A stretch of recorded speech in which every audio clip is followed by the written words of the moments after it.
নমস্কার, আমি বিদিশা নাথ আমার কবিতা পাঠ শুরু করছি। কবি সীমাসোম বিশ্বাসের লেখা উৎসবের ভিতরে মায়ার স্মৃতি।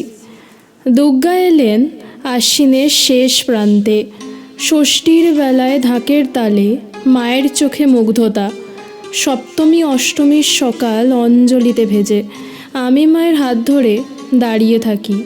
মন্দিরের প্রদীপে মিশে যায় আমার শ্বাস। আমার বাবার পা পড়ে শুধু দশমীর দিনে, যেন সেই দিনেই মুক্তি চায় তার নির্জন ক্লান্তি। সিঁদুর লেগে যায় ঠোঁটে চোখে বিসর্জনে। বাবা ছুটে যায় মা দুর্গাকে দেখতে শেষবার। তারপর শ্যামা মায়ের আগমন। কালীঘাট পেরিয়ে নতুন আলোয় জ্বলে ওঠে আমার পাড়ার সন্ধ্যা।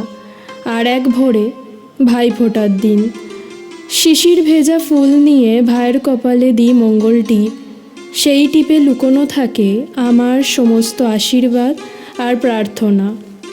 শীত তখন নেমে আসে ধীরে, কুয়াশা গিলতে থাকে মাঠের রেখা। খেজুর গাছে বাঁধা মাটির হাঁড়ি রসে টইটম্বুর। সবুজ খেতে ছোলা মটর আখের ঘ্রাণ আমার নাকে লাগে। বাড়ির বারান্দায় গাঁদা ফুলের গন্ধ, আর পিছনে শিউলি গাছ। ফুল ঝরে পড়ে প্রভাতের পায়। চাষিরা ঝাঁপ দেয় ধান ঝরাতে। শস্য শব্দে কেঁপে ওঠে ভোরবেলা। একটা জীবন চলতে থাকে শীতের পোড়া আলোর আগুনে। পিচ রাস্তায় পাশে আগুন পোহানো সহজ মানুষগুলোর গাল লাল। কোনো রাজনীতি নয়, শুধু উষ্ণতা আর ভালোবাসা। পৌষ মাসে মা ডাকে, এসো পিঠে খাও। নারিকেল আর খেজুর গুড়ে ভরা পুলি পিঠের গায়ে লেগে থাকে শীতের চিহ্ন, যেন মায়ের স্নেহ চুম্বন।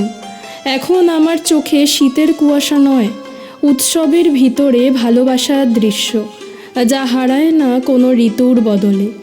একটা সকাল, একটা গন্ধ, একটা মা, একটা দেশ, আর একটা ফিরে পাওয়া গল্প যা ছুঁয়ে যায় হৃদয়ের সব প্রহর।